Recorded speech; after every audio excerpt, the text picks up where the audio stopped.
Radio jockey as a career यामध्ये काही scope नाहीये. याला नाव काय तुम्ही दिलंय? कुछ तो लोगो कहेंगे. माझं उत्तर आहे लोगो का काम है कहना. विचार. रेडिओ करण्याचा ॲज अ आरजे जे तुम्ही होता त्याचा प्रेमात कधी काही फायदा झाला का? अल्फाबेटिकली ABCDE आणि मग H वगैरे आपण जिथे जातो तसा तो निघून गेला. पण डेडिकेशन काय असतं हे त्या 2 सेकंदांमध्ये आणि त्यांच्या एक 20-22 सेकंदांच्या उत्तरामध्ये मला कळलं. 91.1 रेडिओ गपशप वरती मी आहे तुमच्या बरोबर देव आणि आता लवकरच आगमन होणार आहे गणपती बाप्पांचं. आणि ज्या वेळेला गणपतीचं आगमन होणार आहे त्यावेळेला अर्थातच पुण्यामध्ये माहोल एकदम वेगळा असतो. संपूर्ण महाराष्ट्रामध्ये वेगळा माहोल असतो. खरं सांगायचं तर आज जगभरामध्ये वेगळा माहोल असतो. त्यामुळेच रेडिओ गपशप वरती सुद्धा अशाच काही नवीन गोष्टी मी घेऊन येणार आहेत ज्या खाण्याच्या आहेत, गप्पांच्या आहेत आणि अर्थात गाण्यांच्या आहेत. काय घेऊन येणार आहे सांगतो ना लवकरच. तोपर्यंत Ganpati Bappa Morya. Hello and welcome to our podcast Bol specific powered by Smart. So सुरुवातीला तुम्ही जो आवाज ऐकला तो ऐकून तुम्हाला कळलंच असेल की आजचा पॉडकास्ट रेडिओ बद्दल किंवा आरजेइंग बद्दल काहीतरी असणार आहे. आणि जो आवाज तुम्ही ऐकला तो तुमच्या ओळखीचा आहे. तो तुम्ही इधर रेडिओमध्ये किंवा खूप साऱ्या पॉडकास्ट मध्ये तर नक्कीच ऐकलेला आहे. So today we have with us Devdatt Bhingarkar sir, म्हणजेच तुमच्यासाठी RJ Dev. Sir, welcome to our podcast. Thank you so much. So sir, मला तुमच्याशी रेडिओ बद्दल, मग त्यात रेडिओचे किस्से, खूप साऱ्या गॉसिप्स आणि रेडिओचं भावविश्व कसं चालतं हे सगळं जाणून घ्यायचंय. पण सगळ्यात पहिले मला तुमच्याकडनं तुम्हाला हे विचारायचंय की तुमची रेडिओची सगळ्यात पहिली मेमरी, सगळ्यात पहिली आठवण कोणती आहे? रेडिओचं भावविश्व जाणून घ्यायचंय असं तू म्हणालीस म्हणून एक माझी रिक्वेस्ट आहे. जरा अवघड जाईल कदाचित तुला, पण रेडिओमध्ये आहो जाहो आम्ही फारसं करत नाही. तर मी तुला अरेतुरे करतोय तर सगळ्यांनीच अरेतुरे करायला हरकत नाही, कारण रेडिओ हे तसं फर्स्ट पर्सन असं मीडियम आहे. तर बघ ते काय करायचं ते. आणि माझी रेडिओची आठवण अशी आहे की पुण्यामध्ये माझा जन्म झाला आणि साधारणपणे कोणत्याही कुटुंबामध्ये जशी सकाळची सुरुवात होते ती आकाशवाणी ऐकत होते आणि माझ्या स्वतःचीही सुरुवात तशीच झाली.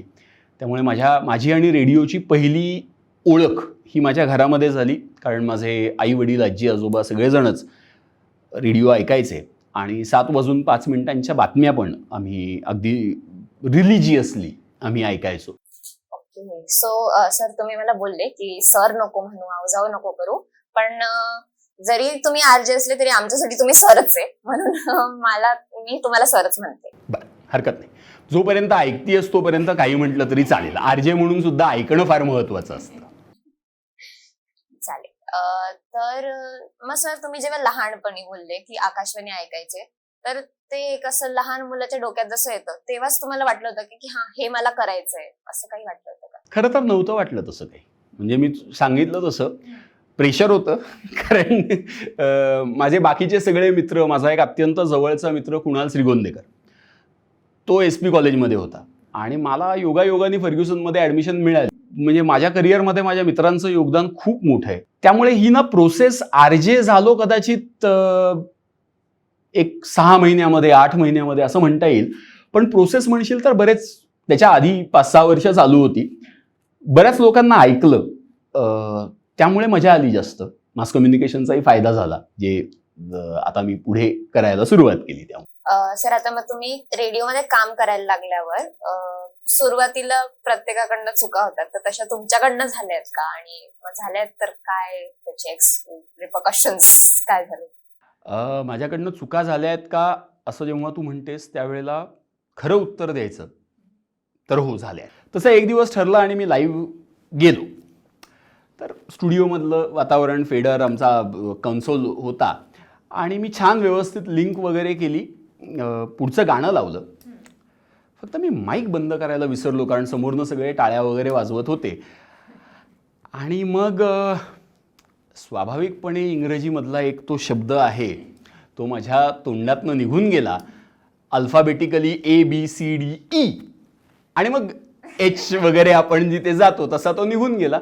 पण असा थोडासा तोंडातल्या तोंडात होता. सगळ्यांनी टाळ्या वगैरे वाजवल्या, पण आमचा जो प्रोग्रामिंग हेड होता त्यांनी मात्र ती गोष्ट ओळखली आणि मला म्हटले, देव आता परत चुकणार नाहीस. आजच्या इंटरव्ह्यूपर्यंत तरी अजूनपर्यंत परत फंबल व्हायची वेळ आलेली नाही आहे. त्यामुळे क्रेडिट पुन्हा एकदा प्रोग्रामिंग हेडला जास्त आहे त्याचा. सर आणि आता लाईव्ह शोज झाले तर रेडिओवर बऱ्याचदा आपण प्रेमाबद्दल बोलतो आणि खूप सारे आरजेचे फॅन्स असतात ज्यांचं आरजेवर खूप प्रेम असतं.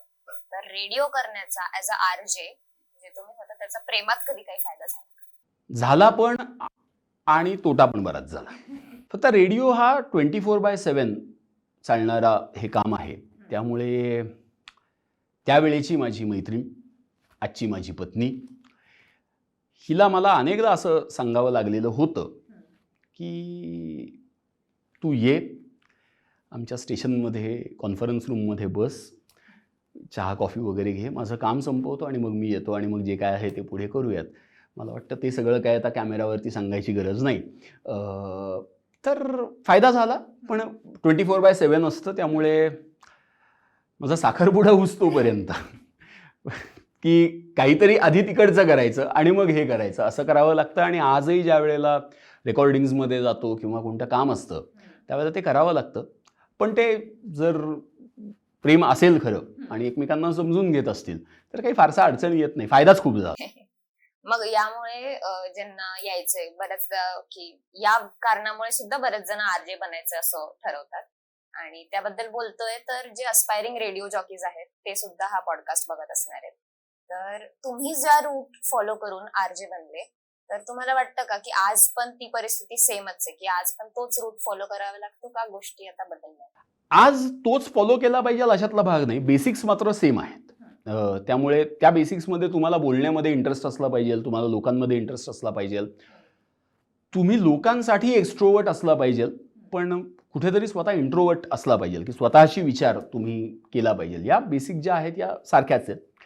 एक आज सगळ्यात चांगली गोष्ट झालेली आहे की टेक्नॉलॉजी जी बदललेली आहे आणि टेक्नॉलॉजी खूप हँडी झालेली आहे. त्याचा खूप फायदा आज ज्यांना रेडिओमध्ये यायचं आहे त्यांच्यासाठी आहे.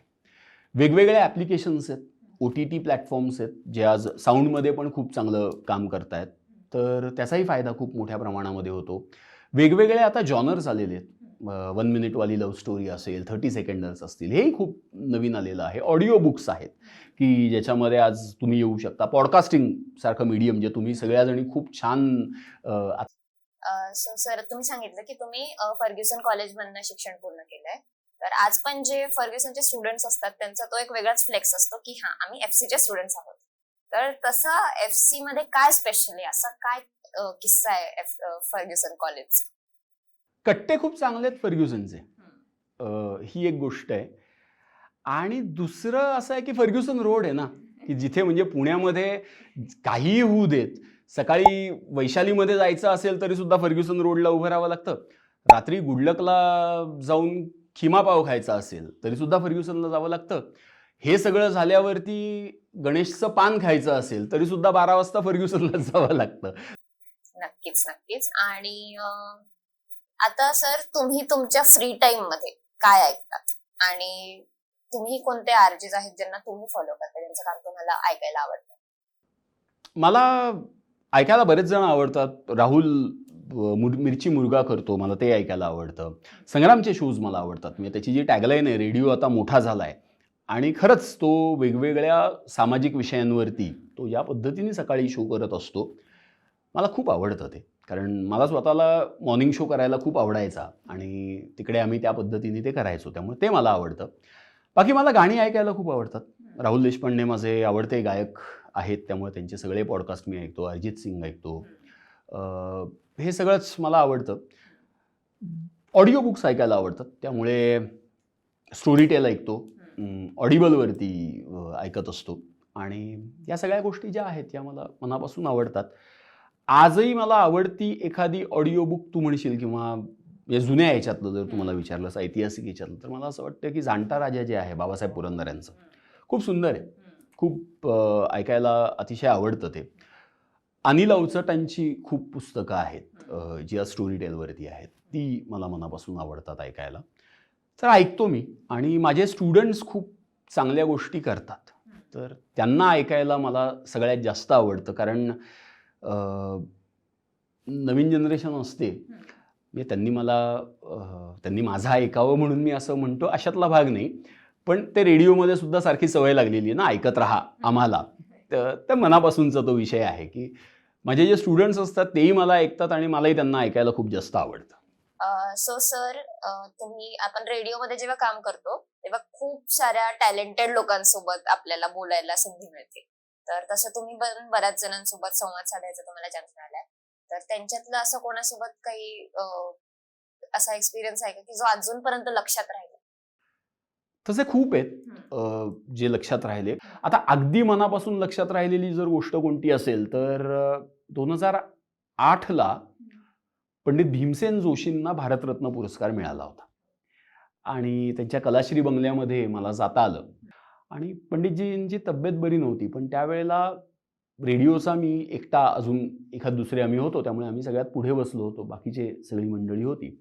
आणि पहिला जो प्रश्न स्वाभाविकपणे विचारावा लागतो की आज कसं वाटतंय, तसा एक प्रश्न आला आणि ते म्हणाले की मला आनंद होतोय. त्यांना काही फार बरं वाटत नव्हतं, पण त्याही वेळेला ते जे म्हणाले की हे सगळं मला माझ्या गाण्यामुळे मिळालेलं आहे आणि गुरूंची आठवण येतेय. तर त्यावेळेला अनेकदा बोलताना सगळेजण म्हणत असतात, मीही म्हणतो डेडिकेशन. पण डेडिकेशन काय असतं हे त्या 2 सेकंदांमध्ये आणि त्यांच्या एक 20-22 सेकंदांच्या उत्तरामध्ये मला कळलं.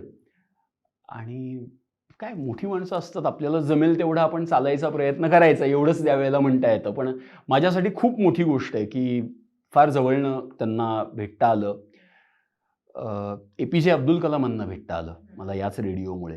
तर त्याबद्दलही खूप छान वाटलं. अनेकांना भेटता आलं. बऱ्याच गमती-जमती झाल्या. पण त्या छान होत्या सगळ्या. मग सर, जेव्हा आपण अशा वेगवेगळ्या लोकांना भेटतो तर त्याच्यातले काही आपले खूप जवळचे मित्र सुद्धा बनतात.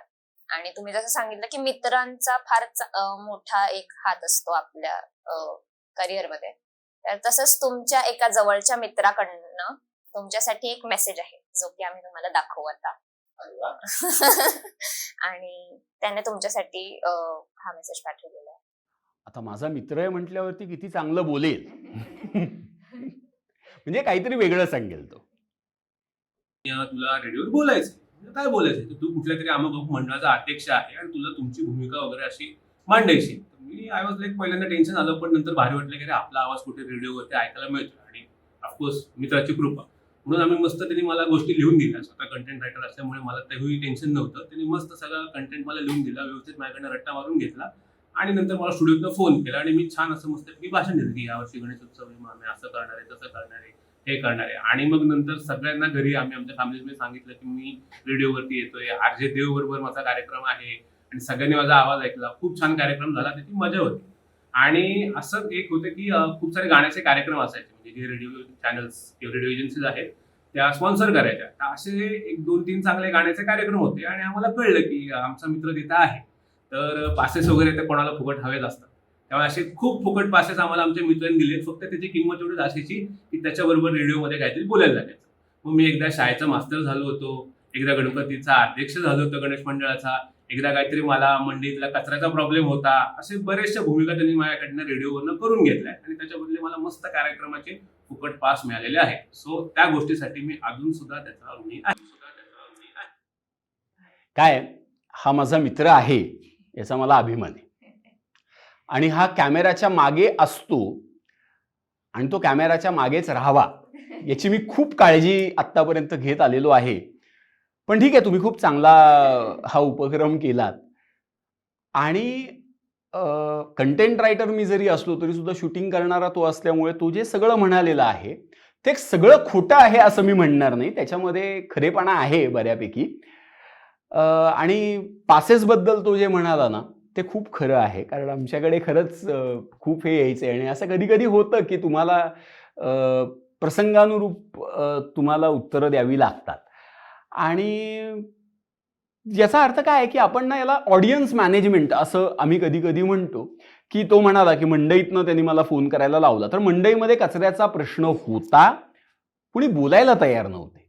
मग थोडीशी बोलायला मदत करणं हे बोलक्या माणसांचं काम आहे, बरोबर की नाही?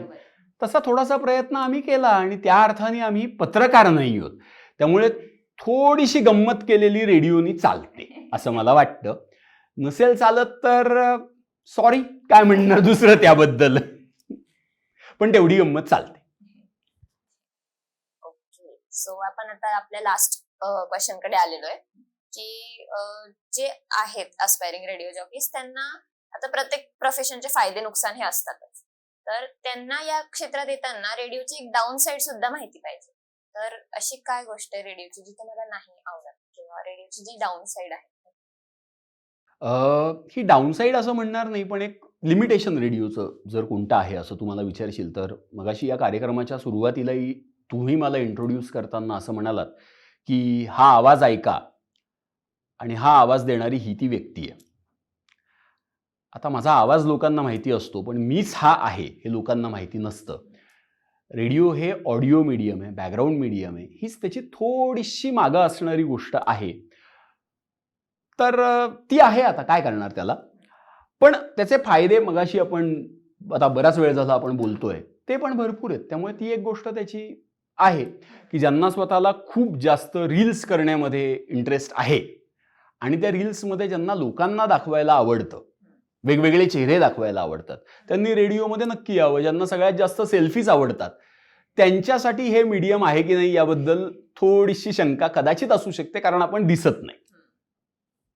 पण अदरवाईज काही फार त्याच्यामध्ये प्रॉब्लेम नाही आहे. आता सगळेच मीडियम्स एकत्र आलेले आहेत, कॉन्व्हर्जन्स ज्याला आपण म्हणतो तिथे आता आपण आलेलो आहोत.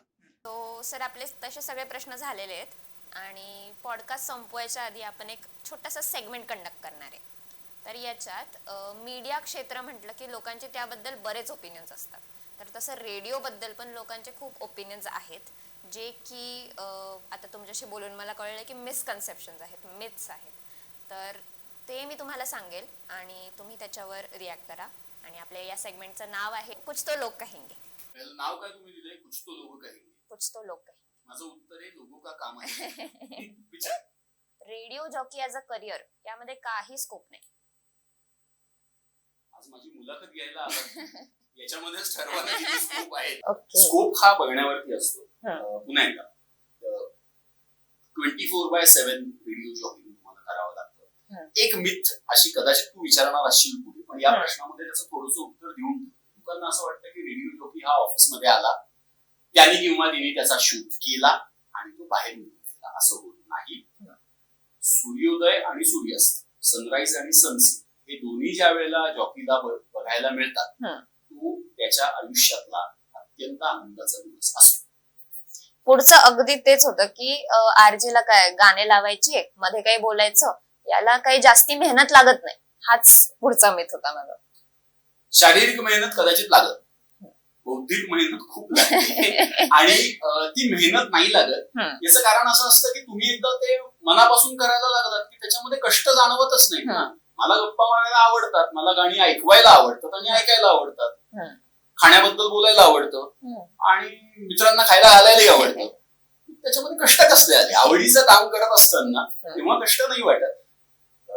जे आपल्याला आवडत नसतं पण फक्त पैसे मिळतात म्हणून आपल्याला करावं लागतं, हं. तेव्हा ते कष्ट वाटतं. हं. मला नाही कधी वाटले आणि मला असं वाटतं बऱ्याच, मी असं म्हणेन की या क्षेत्रातल्या बऱ्याच जणांचं हे ठाम मत असतं. हं. तुमच्या पॉडकास्टमध्ये तुम्ही अनेकांना अजून बोलवाल तेही हेच म्हणतील की आम्हाला हे आवडतं, त्यामुळे आम्हाला कधी कष्ट नाही वाटले.